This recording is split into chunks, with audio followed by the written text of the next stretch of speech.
Le premier mois a été étrange d'une façon que je n'avais pas anticipée. Pas difficile exactement. Étrange. Comme quand on est resté si longtemps dans un endroit bruyant que quand le bruit s'arrête on ne sait pas trop quoi faire du silence. Je me réveillais la nuit sans savoir où j'étais. Je marchais dans les pièces à des heures incongrues parce que je le pouvais et parce que mon corps n'avait pas encore appris qu'il n'était plus nécessaire de se déplacer silencieusement pour ne réveiller personne. J'ai mis des semaines à ne plus préparer automatiquement du café pour 2 personnes. Mais il y avait aussi autre chose dès le début. La première nuit, j'ai dormi dans tout le lit. Pas de mon côté, où j'avais dormi pendant 40 ans avec cette précision automatique que le corps développe quand il apprend qu'il a un territoire assigné et que le quitter crée des frictions. J'ai dormi au centre, les jambes étirées là où elles ont voulu, les oreillers là où bon me semblait. Une petite chose qui était pourtant le premier signe que quelque chose avait vraiment changé. La première fois que je suis allée faire les courses seule, j'ai mis 2 fois plus de temps que d'habitude. Non pas parce qu'il y avait plus de choses à acheter, mais parce que dans chaque rayon je me suis arrêtée plus longtemps que de coutume, parce que soudain ce que je choisissais c'était pour moi. Pas pour le petit déjeuner de Gérard, ni pour les dîners qu'il préférait, ni pour les goûts des enfants quand ils venaient en visite. Pour moi. Et découvrir ce qu'on veut quand on a passé des décennies sans se le demander demande un temps que le supermarché n'est pas conçu pour accueillir.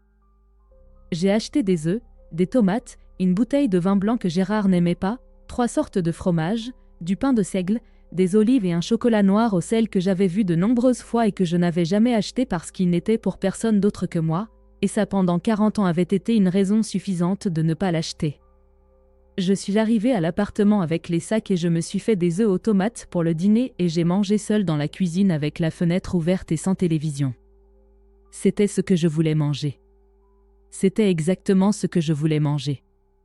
J'ai ouvert le placard de la chambre d'amis pour la première fois 2 mois après m'être installée. Je rangeais des affaires, je distribuais le peu d'espace disponible et j'ai ouvert ce placard sans trop penser à ce que j'allais y trouver. À l'intérieur, il y avait des vêtements que je ne portais pas, des cartons avec des affaires des enfants qui étaient restés chez Gérard et qu'il m'avait envoyés sans demander, et au fond, dans une vieille boîte à chaussures que j'y avais moi-même rangée à un moment dont je ne me souvenais plus, les pinceaux. Je les ai sortis avec soin. La plupart étaient raides, les poils durcis par la peinture séchée de la dernière fois que je les avais utilisés, ce qui devait être il y a plus de 30 ans parce que je ne me souvenais pas les avoir utilisés chez Gérard et avant d'emménager chez lui je n'avais déjà plus peint depuis des années. La plupart étaient irrécupérables. Mais il y en avait 3 ou 4 qui avec de l'eau et de la patience pouvaient refonctionner. Je suis restée avec la boîte dans les mains au milieu de la pièce pendant un temps que je n'ai pas mesuré. J'ai pensé à la fille de 16 ans qui avait supplié sa mère pendant des mois pour ses cours.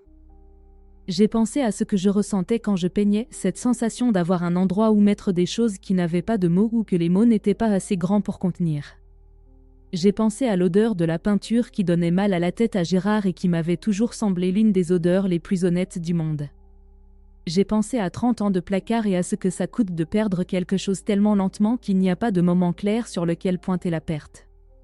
Le lendemain, j'ai acheté des pinceaux neufs. Les premiers jours ont été un désastre net. 30 ans sans faire quelque chose produisent une maladresse qui n'est pas un manque de talent mais un manque de pratique, ce qui est différent, et que la pratique restaure même si ça demande du temps et de la patience. J'ai mal peint. J'ai peint des choses qui ne ressemblaient pas à ce que je voulais qu'elles ressemblent. J'ai peint avec une incertitude dans la main qui m'a frustré les premiers jours mais qui a cédé avec les semaines de la façon dont cèdent les choses qu'on fait avec constance. J'ai peint tous les matins avant toute autre chose. C'était la décision la plus importante. Pas quand j'aurai le temps, ce qui est la façon dont on fait les choses qu'au fond on ne priorise pas. En premier. Avant le café, avant les appels, avant de regarder le téléphone. Je me levais, j'ouvrais la fenêtre pour que l'air du dehors entre, je mettais de la musique que Gérard n'avait jamais aimée, et je peignais. Il y a eu un matin, 3 mois après avoir recommencé, où je travaillais sur une toile et j'ai soudain remarqué que je n'avais pensé à rien d'autre pendant 2 heures. Que j'avais été complètement dans la toile et la couleur et la décision de ce qui venait ensuite sans qu'une seule autre pensée n'interrompe. 2 heures d'être complètement présente dans quelque chose qui était à moi. Je ne me souvenais pas de la dernière fois que ça m'était arrivé. C'était le moment où j'ai compris ce que j'avais perdu. Pas les heures de peinture en elles-mêmes, elles aussi. mais l'habitude d'être complètement présente dans quelque chose qui était pour moi. Cette habitude qui se construit quand on a des choses à soi auxquelles donner une attention complète et qui s'érode quand tout ce qui vous appartient cède progressivement de la place à ce que les autres ont besoin jusqu'à ce qu'il ne reste plus rien qui mérite cette attention complète. Je vis seule depuis 2 ans. Isabelle comprend mieux maintenant ce qui s'est passé, même s'il y a des conversations en suspens que nous aurons quand nous serons prêtes toutes les deux. Laurent appelle le jeudi après-midi et nous parlons de livres et de son travail et parfois de choses plus difficiles aussi. Camille est venue me rendre visite le mois dernier et quand elle a vu les toiles dans le séjour, elle est restée à les regarder longtemps et puis m'a demandé depuis quand je peignais. Je lui ai dit que j'avais commencé à 16 ans. Elle m'a demandé pourquoi j'avais arrêté. Je lui ai dit que c'était une longue histoire. Elle m'a dit qu'elle avait le temps. Cette conversation avec Camille a été l'une des plus importantes que j'ai eues dans ces 2 ans parce que c'était la première fois que je racontais l'histoire à voix haute du début à la fin, pas par morceaux à des personnes différentes mais entières, et l'entendre dans ma propre voix m'a fait comprendre des choses que je savais mais que je n'avais pas entièrement articulées. La chose la plus importante que j'ai comprise, c'est ceci. Le mariage ne m'a pas volé 40 ans de façon active et délibérée. Ce n'était pas un vol avec un auteur clairement identifié et une victime passive. C'était quelque chose de plus compliqué que ça et de plus difficile à traiter parce que ça implique ma propre participation. C'est moi qui ai continué à céder. C'est moi qui ai rangé les pinceaux. C'est moi qui ai continué à cuisiner ce que Gérard voulait sans me demander ce que je voulais. Personne ne me l'a ordonné. Je le faisais parce que j'avais appris que c'était ce qu'on faisait, parce que le modèle que j'avais de ce que signifiait être une bonne épouse et une bonne mère contenait ces choses en lui, et parce que personne autour de moi ne m'a jamais demandé à aucun moment si j'allais bien dans ce modèle ou si j'avais besoin de quelque chose de différent. Ça n'absout pas Gérard de sa part. Il a occupé l'espace que je continuais à rendre disponible et n'a jamais demandé si j'avais besoin de le récupérer. C'est aussi un choix même s'il n'a pas été fait avec cette conscience. Mais reconnaître ma part, c'est ce qui me permet de ne pas porter ça comme une injustice qui m'a été faite mais comme une histoire qui s'est passée dont je peux apprendre quelque chose qui sert encore. Et ce qui sert, c'est ceci, l'habitude de se demander ce qu'on veut se perd si on ne la pratique pas.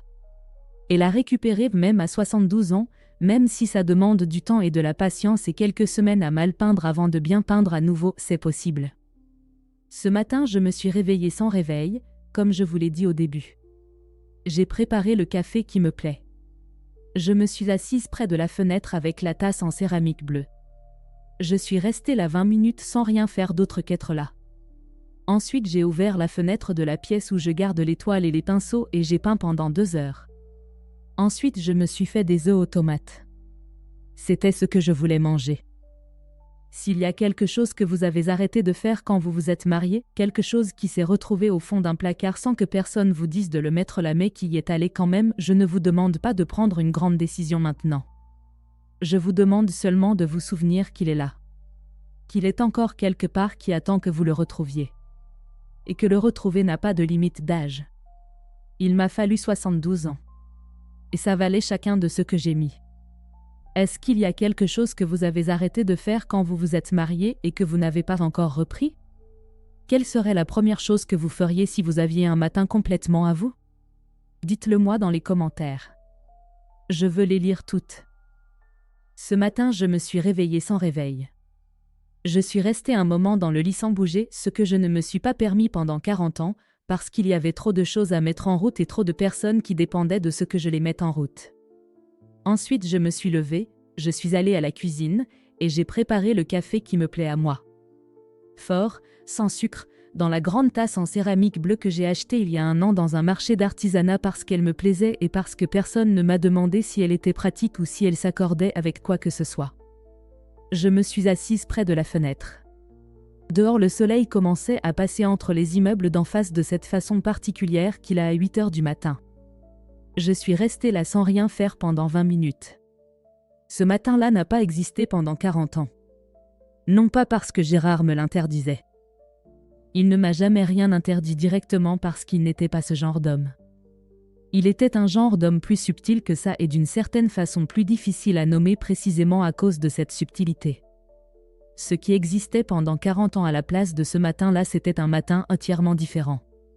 Un matin qui commençait avec le réveil à 6h15 parce que Gérard devait être au bureau à 8h, et entre 6h15 et 8h il y avait le petit déjeuner à préparer à sa façon, ce qu'il emportait au travail, la chemise qu'il avait oublié de repasser la veille au soir, les appels auxquels répondre, les clés qu'il posait dans des endroits différents chaque soir et cherchait avec urgence chaque matin.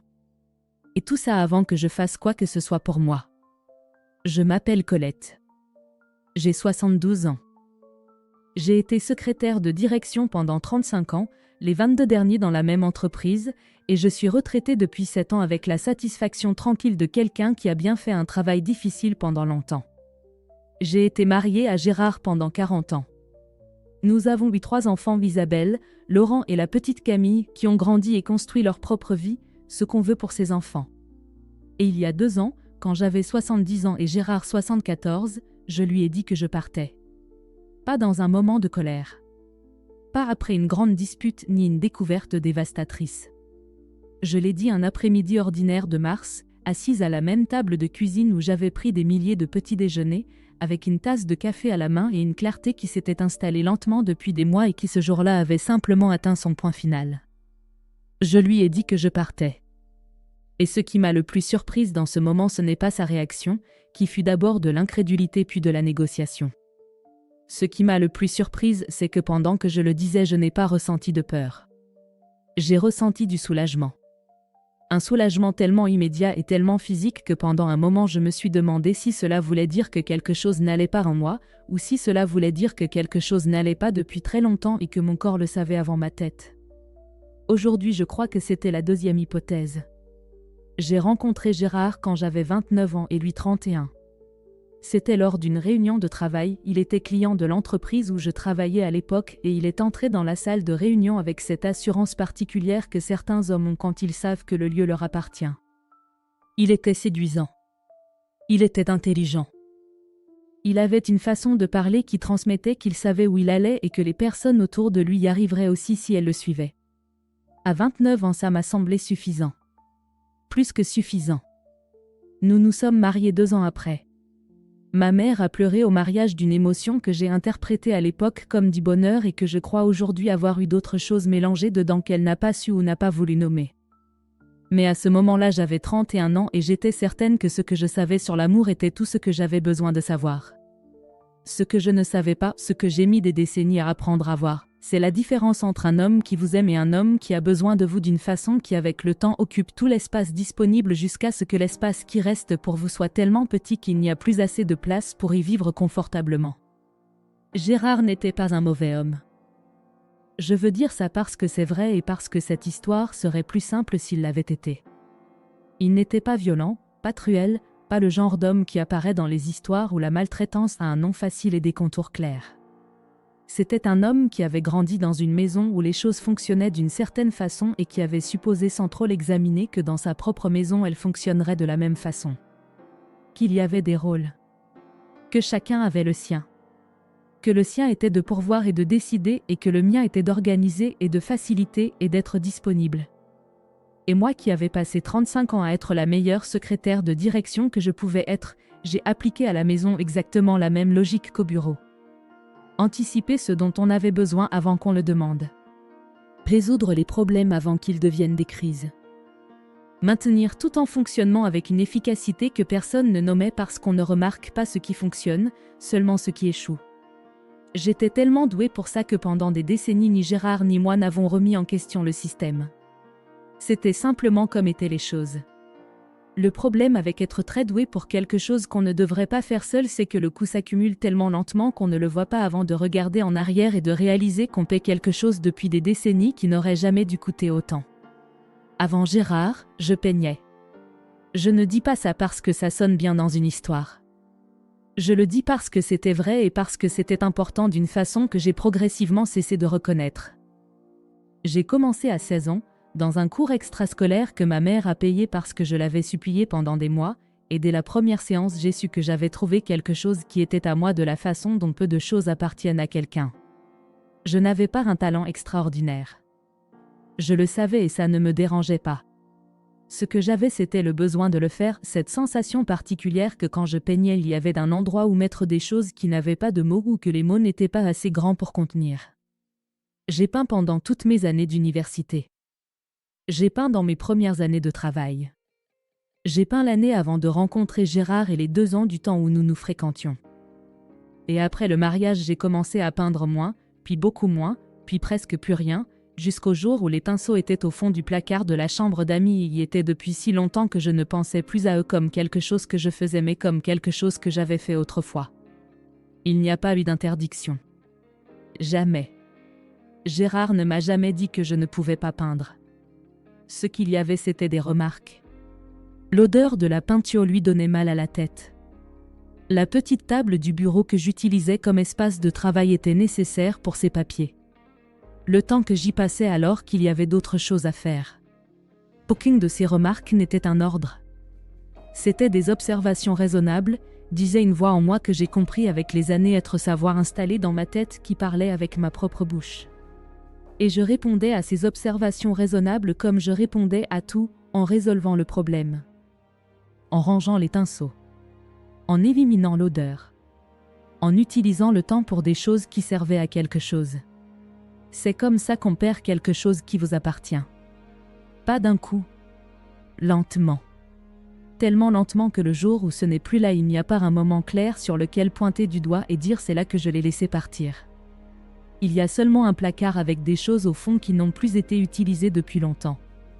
Les enfants sont arrivés dans les 8 premières années. Isabelle d'abord, puis Laurent, puis Camille. Et les enfants ont apporté une joie qui était réelle et une multiplication de tout ce qui était déjà dans la maison qui était aussi réel. Plus d'horaires. Plus de logistique. Plus d'anticipation des besoins. Plus de tout ce que je faisais déjà, multiplié par 3 petites personnes qui dépendaient complètement de ce que quelqu'un le fasse et ce quelqu'un c'était moi. Gérard était présent. C'est aussi vrai et aussi important de le dire. Il n'était pas un père absent au sens où les gens utilisent cette expression. Il était là pour les anniversaires, les événements scolaires, les dimanches. Mais sa présence était celle de quelqu'un qui participe à ce qui lui plaît et délègue ce qui ne lui plaît pas, et ce qui ne lui plaisait pas, c'était exactement ce qui demandait le plus de travail. Les détails. La constance. La présence invisible de celle qui s'assure que tout est prêt pour que la présence visible puisse avoir lieu. C'était ce que j'étais pendant 40 ans. La présence invisible. Et pendant longtemps, je n'ai pas appelé ça ainsi. J'appelais ça être une bonne mère et une bonne épouse. J'appelais ça la responsabilité. J'appelais ça même de l'amour, parce que la version de l'amour qu'on m'avait apprise en contenait beaucoup, mettre les autres en premier et soi-même en second ou jamais. J'ai mis des décennies à comprendre que l'amour qui donne sans rien recevoir en retour n'est pas une vertu. C'est un contrat inégal que quelqu'un a signé sans lire toutes les clauses.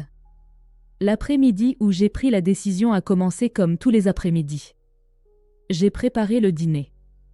Gérard est rentré à l'heure habituelle, s'est assis à sa place habituelle, s'est servi du plat que j'avais cuisiné.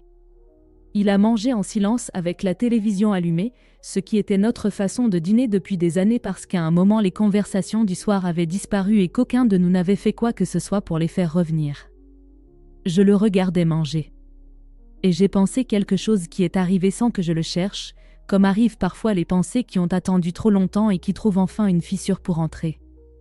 J'ai pensé que je ne savais pas ce que je voulais manger. Pas ce soir-là spécifiquement mais en général, dans un sens plus large. Que j'avais passé 40 ans à cuisiner ce que Gérard voulait et ce dont les enfants avaient besoin, et qu'à un moment de ces 40 ans j'avais cessé de me demander ce que je voulais manger et que la question avait cessé d'exister. Ça semblait une petite question. Et dans un sens, c'était une petite question. Mais dans un autre sens, c'était la plus grande question que je pouvais me poser parce que dessous il y avait toutes les autres. Qu'est-ce que je voulais faire de mes matins ? Qu'est-ce que je voulais voir quand j'entrais dans ma propre maison ? Qu'est-ce que je voulais entendre ou ne pas entendre ? Qu'est-ce que je voulais faire du temps qu'il me restait, qui n'était pas tout le temps du monde mais qui était mon temps, et que jusqu'à ce moment je n'avais pas traité comme tel ? Les enfants étaient grands. Isabelle avec ses propres enfants, Laurent avec son travail, Camille vivant dans une autre ville. La raison qui pendant des décennies m'avait semblé suffisante pour rester dans quelque chose qui depuis longtemps ne me donnait plus ce dont j'avais besoin n'existait plus de la même façon. Et la peur, qui avait toujours été l'autre raison, ce soir-là devant l'assiette que j'avais cuisinée et que Gérard mangeait sans lever les yeux de la télévision, s'est sentie tout à coup moins grande qu'elle n'avait toujours paru. Ce soir-là, je n'ai rien dit. Mais quelque chose a changé qui n'est jamais revenu en arrière. Ce qui est venu après que je lui ai dit que je partais n'a été ni propre ni rapide. Les choses réelles ne sont ni propres ni rapides. Gérard n'a pas compris tout de suite, et après avoir compris, il n'a pas accepté tout de suite, et il y a eu des conversations difficiles et des moments où j'ai moi-même douté de prendre la bonne décision, parce que 40 ans de vie partagée ne se dissolvent pas sans que quelque chose fasse mal, même si ce qui fait mal n'est pas exactement l'amour mais la perte de la structure qu'on connaît. Les enfants ont réagi différemment. Isabelle a été la plus difficile au début, ce qui arrive parfois avec les enfants aînés qui ont grandi en voyant une version du mariage de leurs parents qu'ils croyaient solide. Laurent a mis plus longtemps à comprendre, mais quand il a compris, il m'a appelé et m'a dit quelque chose que j'ai gardé. Il m'a dit qu'enfant, il avait toujours senti que son père était au centre de tout et qu'il n'avait jamais bien su où j'étais moi dans cet arrangement. Qu'il le voyait maintenant plus clairement. Camille a été la plus calme des trois, ce qui tient peut-être au fait qu'elle est la cadette et a vu plus que les autres n'ont vu. Je me suis installée dans un petit appartement dans le même quartier parce que je ne voulais pas tout quitter en même temps. 2 chambres, cuisine avec fenêtre, un séjour qui au début était presque vide parce que je n'avais presque rien pris de la maison de Gérard et que j'ai rempli progressivement de choses qui étaient à moi d'une façon que les meubles de cette maison n'avaient jamais tout à fait été.